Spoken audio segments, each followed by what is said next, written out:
जय श्री राधा रानी सरकार की, जय श्री कृष्ण भगवान की, जय श्री लक्ष्मी नारायण जी भगवान की, जय वैशाख मास महत्यम की। वैशाख मास महत्यम के 8वें अध्याय की परम सुंदर कथा आज हम आपको सुनाने जा रहे हैं। ये कथाएं हम आपको श्री पद्म पुराण में से सुना रहे हैं। हमारे धर्म ग्रंथों में बार बार ये उल्लेख आता है कि वैशाख मास का परम सुंदर अवसर आने पर मनुष्य को भगवान की भक्ति अधिक करनी चाहिए, क्योंकि मनुष्य मात्र ने, हम सब ने पूर्व जन्मों में ना जाने कितने पाप कर्म किए हैं। क्योंकि पाप और पुण्य जब एक साथ होते हैं तभी मनुष्य जीवन प्राप्त होता है। अगर पिछले जन्मों में केवल पुण्य कर्म किए होते फिर मनुष्य भगवान के धाम में होता है या स्वर्ग में होता है, लेकिन अगर पूर्व जन्म में केवल पाप कर्म ही किए होते फिर मनुष्य नरक में होता है। लेकिन मनुष्य जीवन तभी मिलता है जब पूर्व जन्मों में पाप और पुण्य कर्म दोनों ही किए हों।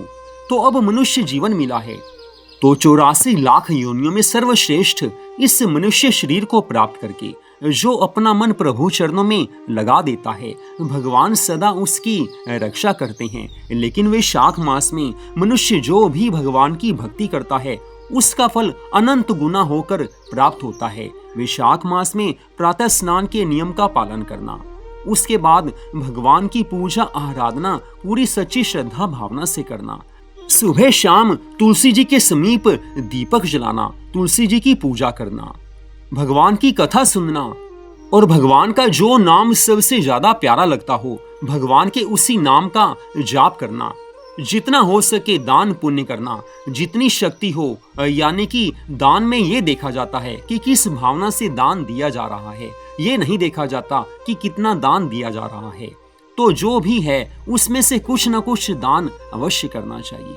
तो वैशाख मास में इन धर्मों का पालन करने मात्र से मनुष्य के पुण्य फल बढ़ते जाते हैं। इतना अधिक पुण्य फल प्राप्त होता है कि पुराने जन्मों में जो हमने पाप किए हैं वो सब नष्ट हो जाते हैं। फल स्वरूप हमारे जीवन में दुख आने काफी कम हो जाते हैं। फिर हमारा मन भगवान की भक्ति में ज्यादा लगता है। सबसे बड़ी बात यह है कि वैशाख मास में भक्ति करने से भगवान से अधिक प्रेम हो जाता है, और जिसे भगवान से प्रेम हो जाता है वो हमेशा आनंद में रहता है।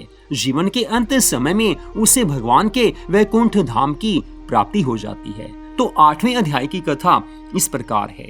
श्री सूत जी महाराज आगे की कथा का वर्णन करते हुए कहने लगे हैं कि हे ऋषियों, उस समय धर्मराज ने उन विप्रवर से आगे की कथा का वर्णन करते हुए कहा है कि हे विप्रवर, जो मनुष्य द्वारिकापुरी में 3 रात भी ठहर जाता है वह अपनी 11 इंद्रियों द्वारा किए हुए सारे पापों को नष्ट करके स्वर्ग में जाता है। ऐसी वहां की मर्यादा है।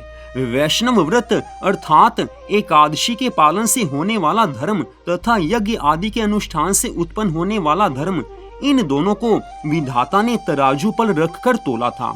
उस समय इनमें से पहले का ही पलड़ा भारी रहा। हे ब्राह्मण देवता, जो एकादशी का व्रत रखते हैं तथा जो भगवान के नाम का संकीर्तन करते हैं उन पर मेरा शासन नहीं चलता। हे विप्रवर, मैं भगवान के भक्तों से बहुत डरता हूँ। जो मनुष्य प्रत्येक मास में एक दिन अमावस्या को श्राद्ध के नियम का पालन करते हैं और ऐसा करने के कारण जिनके पितर सदा तृप्त रहते हैं वो धन्य हैं, वो स्वर्गगामी होते हैं। भोजन तैयार होने पर जो आदर पूर्वक उसे दूसरों को परोसते हैं और भोजन देते समय जिनके चेहरे के रंग में परिवर्तन नहीं होता वे शिष्ट पुरुष स्वर्ग लोक में जाते हैं। जो मृत्यु लोक के भीतर भगवान श्री नर नारायण के आवास स्थान बद्रिकाश्रम में और नंदा अर्थात सरस्वती नदी के तट पर 3 रात निवास करते हैं वे धन्यवाद के पात्र और भगवान श्री विष्णु जी के प्रिय हैं। जो भगवान पुरुषोत्तम के समीप जगन्नाथपुरी में 6 मास तक निवास कर चुके हैं वे अच्युत स्वरूप हैं और दर्शन मात्र से समस्त पापों को हर लेने वाले हैं। हे ब्राह्मण देवता, जो अनेक जन्मों में उपार्जित पुण्य फल के प्रभाव से काशीपुरी में जाकर मणिकर्णिका के जल में गोते लगाते और श्री विश्वनाथ जी भगवान के चरणों में मस्तक को झुकाते हैं वे भी इस लोक में आने पर मेरे वंदनीय होते हैं।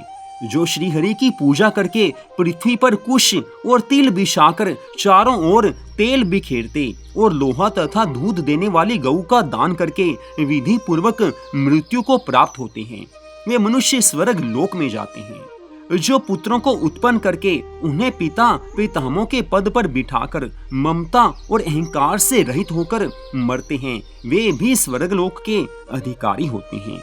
जो चोरी डकैती से दूर रहकर सदा अपने ही धन से संतुष्ट रहते हैं अथवा अपने भाग्य पर ही निर्भर रहकर जीविका चलाते हैं, वे मनुष्य स्वर्गगामी होते हैं।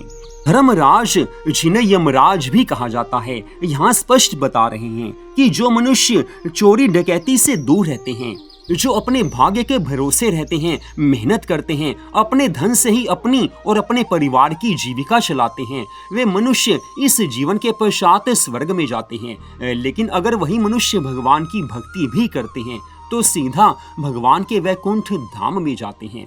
जो मनुष्य स्वर्ग में चला जाता है अपने पुण्यों के फल स्वरूप, स्वर्ग में जब पुण्य फल समाप्त हो जाते हैं उस समय पुनः धरती पर आना ही पड़ता है। लेकिन जो लोग भगवान की भक्ति करते हैं वो स्वर्ग में नहीं जाते, वो भगवान के वैकुंठ धाम में जाते हैं।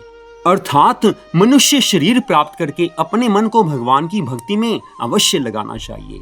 घर के काम करते हुए, व्यापार, कारोबार, नौकरी आदि सब कार्य करते हुए अपना मन भगवान के चरणों से दूर नहीं करना चाहिए। धन संपत्ति जीवन में आवश्यक है, बिना धन के जीवन का गुजारा नहीं चलता, परिवार नहीं चल सकता। लेकिन बिना भगवान की भक्ति के धन भी तो नहीं मिलता है, बिना भगवान की भक्ति के हमें कुछ मिल नहीं सकता है।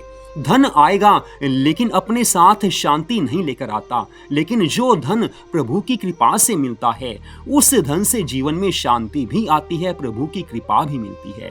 भगवान जब कृपा करते हैं तो जीव को आनंद मिलता है, लेकिन एक धन के भरोसे रहकर जीवन में शांति नहीं मिलती है।